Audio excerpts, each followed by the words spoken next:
Đừng đổ lỗi cho con mà hãy đổ lỗi cho mình, là mình đã học để hiểu được con mình cần cái gì chưa.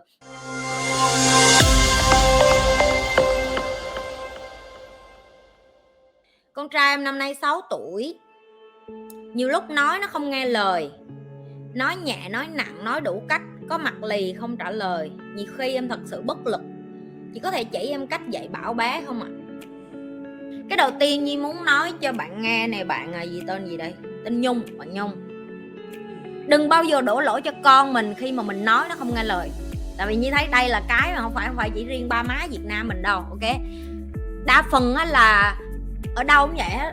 Mỗi lần mà nói con không nghe lời là cái mày đẻ ra mày giống ai mà mày lì vậy, sao mày không có nghe lời, mày bướng vậy, mày này nọ. Cái công thức nó rất là đơn giản, đó là Nhi sẽ nhìn cái cách bạn hỏi để Nhi thấy coi là bạn là một người có trách nhiệm hay không có trách nhiệm. Ok, người có trách nhiệm là người biết nhận thức được là con mình lỗi phải đúng sai á. Người đầu tiên có lỗi là mình trước rồi đã. Tại vì thứ nhất, bạn chọn đẻ nó ra trên đời này, nó không có đòi đến đây, đúng không? Là cái thứ nhất. Rồi cái thứ hai, khi mà nó đến đây á, bạn đã học để hiểu được ở cái độ tuổi của nó cần cái gì chưa? Làm sao để giao tiếp với tại vì bạn giao tiếp với một đứa bé 2 tuổi khác với 3 tuổi, khác với 4 tuổi, khác với 5 tuổi, 6 tuổi, 7 tuổi, khác với tuổi teenager, khác với tuổi mà nó đang trải qua cái giai đoạn hormone, khác với cái tuổi mà nó đang trải qua giai đoạn chuyển não bộ, suy nghĩ khác đi, khác với cái giai đoạn mà nó bị ảnh hưởng bởi môi trường. Tại vì ví dụ như cái độ tuổi 6-7 tuổi là cái độ tuổi mà nó đang bị ảnh hưởng, đó là bây giờ đối với nó ba mẹ là cả một cái bầu trời, là anh hùng của nó, là hero của nó. Nhưng mà bạn không ở đó cho nó. Mỗi lần nó cần lời khuyên cái này bạn gạt đi, bạn nói im đi mày, cũng đến mày biết cái gì, mày làm cái này cho tao. Bạn chỉ biểu nó làm cái thứ cho bạn muốn, nhưng bạn không hề biết cái thứ nó đang cần. Tại vì cái thứ nó cần khác với cái thứ bạn muốn. Ví dụ bạn kêu chị nhưng mà em muốn nó đi học là tốt cho nó hay không là do nó chưa có biết, mà bạn phải hiểu được là nó đâu có hiểu tốt hay xấu là cái gì, đúng không? Tại vì rất là nhiều người đi vô đây nói chị Nhi nó phải tự hiểu chứ học là tốt cho nó. Nhớ lại hồi bạn 6-7 tuổi bạn có hiểu không? Bạn có hiểu đi học là tốt cho bạn không? Không ai hiểu hết. Nhi khẳng định với bạn luôn, cho đến bây giờ Nhi 30 tuổi Nhi mới thấy được cái tầm trách nhiệm của cái chuyện tự học và dạy cho người khác biết tự học là một nghệ thuật.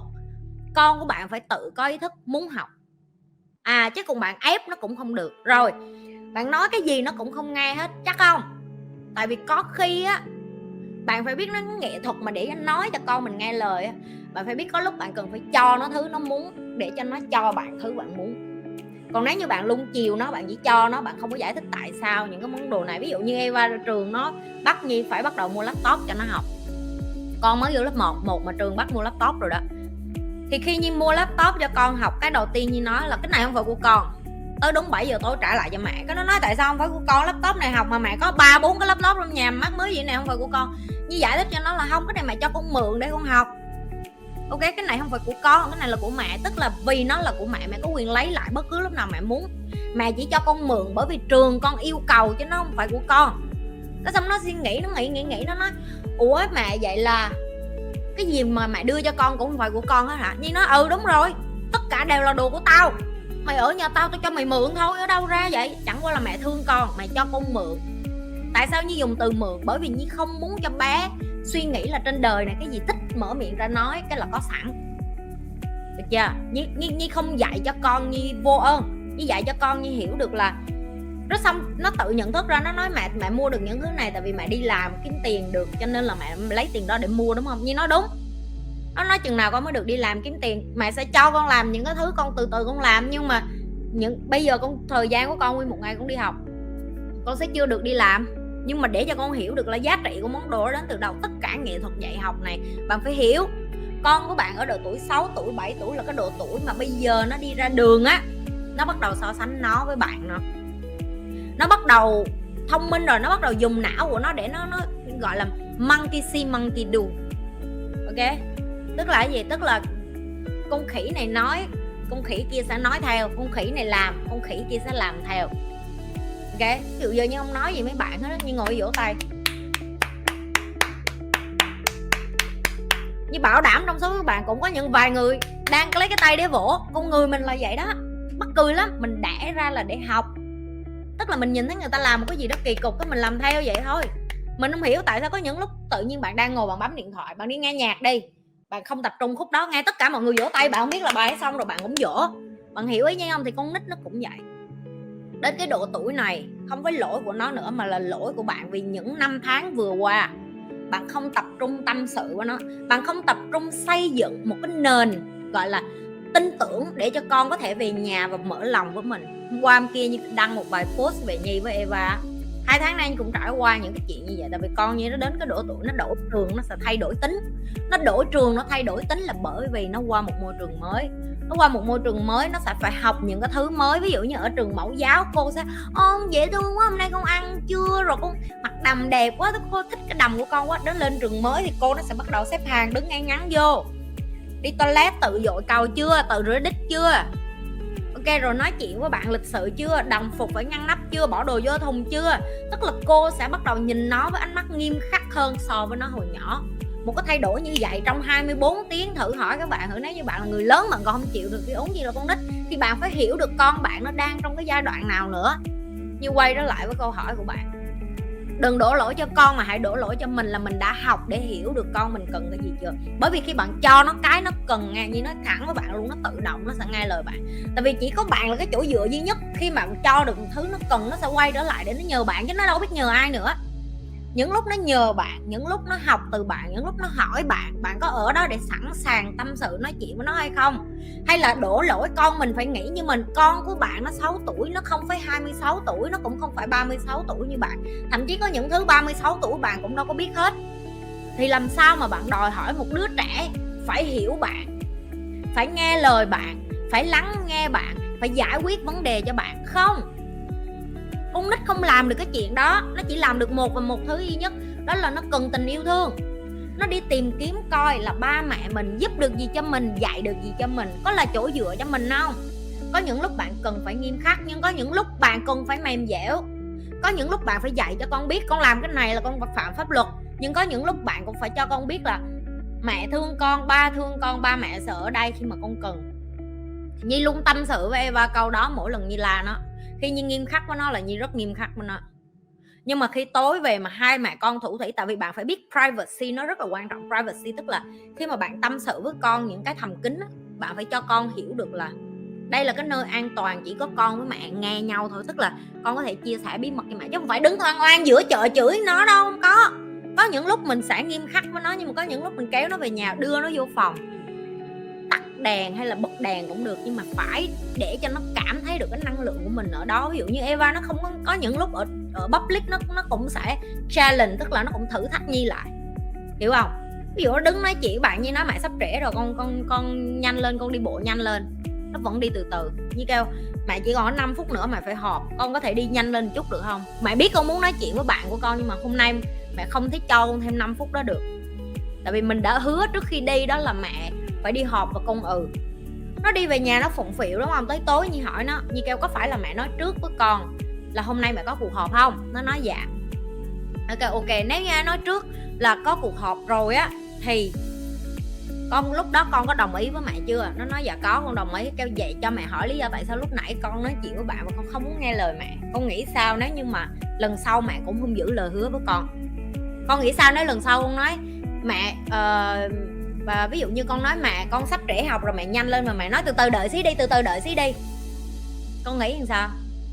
Phải để cho con của bạn đi vô cái vị trí của bạn luôn, nhưng mà bạn không có la nó ở public nữa. Rồi Nhi quay trở lại như vậy, Nhi có rất là nhiều video về dạy về nhận thức rồi, cho nên cái này chỉ là những cái ví dụ đơn giản để Nhi muốn lặp lại là con của bạn không có lỗi. Okay, cho đến khi bạn chấp nhận bạn là người có lỗi và bạn học cách để dạy con của bạn cuộc đời sẽ khác. Và dạy con nít không phải ngày 1 ngày 2. Có những thứ Nhi nói về Eva hả, Nhi nói cả mấy chục lần, cả 100 lần Nhi không nhớ hết luôn.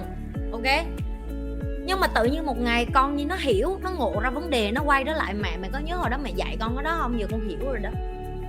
Mình bị giật mình, tại vì có những lúc mình nói chuyện với nó, mình tưởng như mình nói với một cái khúc gỗ hay một cái tường hay là một cái gì đó mà mình kiểu như là ủa, mình nói vậy nó có hiểu không ta? Tại vì chính mình còn tự hỏi mình câu đó, mình nói lớn như vậy rồi nó có hiểu không? Tại mình nói chuyện như nói với người lớn vậy, nó có hiểu không? Đừng bao giờ coi thường con nít, tại vì đến một ngày nó vô tình nó nghe mỗi ngày như vậy, như vậy á, nó vận dụng mà bạn không hề biết. Thiệt luôn.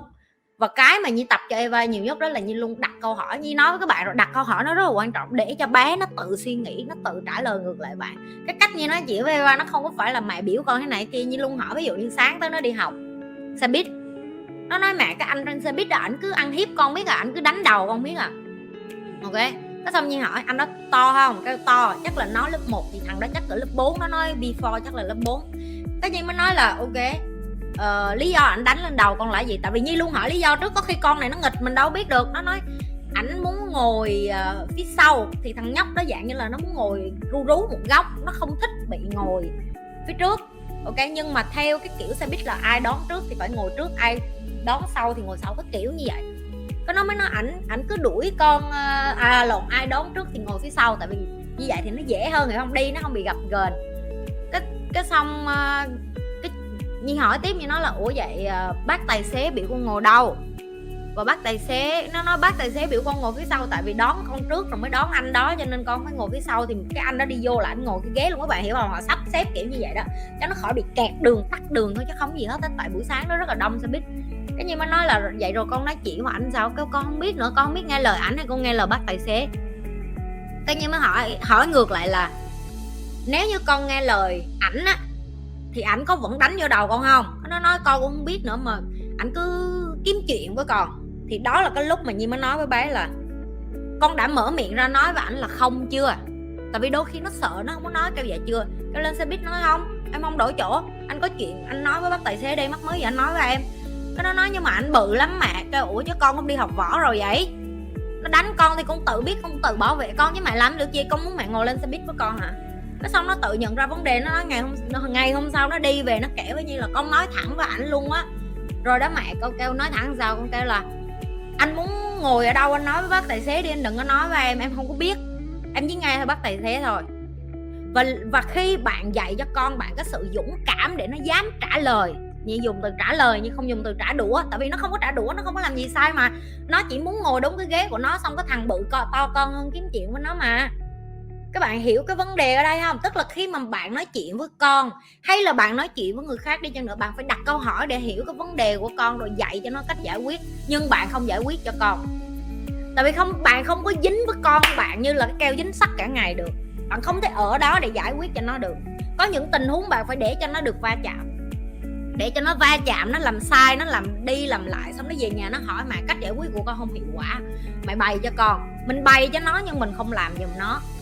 Nó phải tự lên trường xong nó làm để nó trải nghiệm. Nó thì ra đây là hèn gì đây là cái cách mẹ nói với mình, giờ mình hiểu rồi. Giờ lần sau mà ai gặp tình huống này, người ta ăn hiếp mình vậy mình làm sao? Người ta không ăn hiếp mình làm sao? Ví dụ như vậy. Ok, rồi cho những các bạn làm cha làm mẹ, các bạn chắc coi kênh Nhi chắc cũng độ tuổi cỡ Nhi thôi. Ok, cho nên là cái cách mà các bạn giáo dục con á bây giờ nó bỡ ngỡ, đó là cái chuyện bình thường. Nhi chỉ khác các bạn, khác là Nhi học rất là nhiều về psychology, tâm lý học từ con nít trẻ nên nhiều thứ, nên Nhi biết con nít ở cái tuổi đó nó cần cái gì. Ok, và cái như Nhi nói á, more with less. Hãy học cách làm sao để đưa thông tin cho con bạn ngắn gọn nhất có thể, dễ hiểu nhất có thể, được chưa? Tại vì nếu như bạn mà càng đưa cho con bạn những cái thông tin quá phức tạp, bạn làm cho nó shut down, tức là nó tắt luôn não, nó kiểu mày nói đách gì con không hiểu gì đó thôi dẹp đi. Nhiều khi nó bạn không biết đâu, nó hiểu hay không đâu, phải để cho nó nói ngược lại để coi còn nó có hay nó là nó hiểu hay không nữa, được chưa? Và như thường lệ đừng có quên là like, share, subscribe cái kênh của Nhi. Những cái bạn mà cần tìm hiểu thông tin cá nhân của Nhi, các bạn có thể vô trang web của Nhi, nhi.sg. Những các bạn mà có muốn được học trực tiếp với Nhi cũng có